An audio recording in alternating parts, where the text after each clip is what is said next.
ඕක ළමයි උප්පත්තියෙන්ම උපතින් එන සත්තු జాතිය තමයි කුකුල්ලු. ඒකයි ඕකුන් ටික හතරට ඇරිලා මුළු ගමම හැරවලා උන් ටික ආතල්ලේ කිව්වේ. රයිට්. ළමයි හයිපොතලමස් තමයි අපේ ඇඟේ රෙකෝඩර් එක.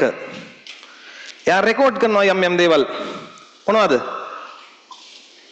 එයාට අපේ ඇඟේ චක්‍ර රෙකෝඩ් කරගත්ත හැකි. මොනවද යකෝ අපේ ඇඟේ චක්‍ර? ඒ කියන්නේ මෙහෙමයි.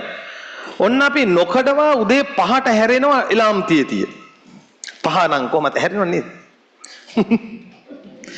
4ට මලාට හැරෙනවා කියන එක අමාරුයි. මරණින්ද 4ට තියෙයි. හරි? හතරින්ද ගෙනලා හැරලා බලනකොට 4යි. ආයෙත් නිදා ගන්න ඕන.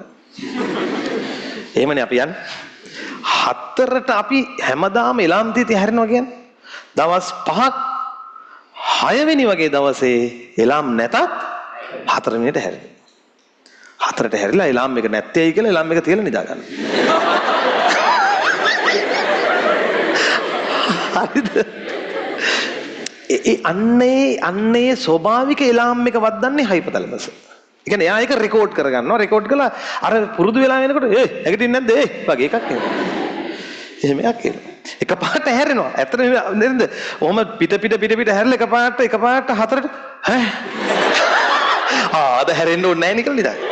එහෙනම් ඕක රැටත් ඔය සීන් එක වෙනවා. ඕක ළමයි උප්පත්තියෙන්ම උපතින් එන සත්තු జాතිය තමයි කුකුල්ලු.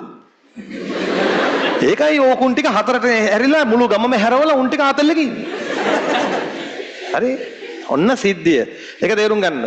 රෙකෝඩර් එකක් හයිපොතලමස් කියන්නේ.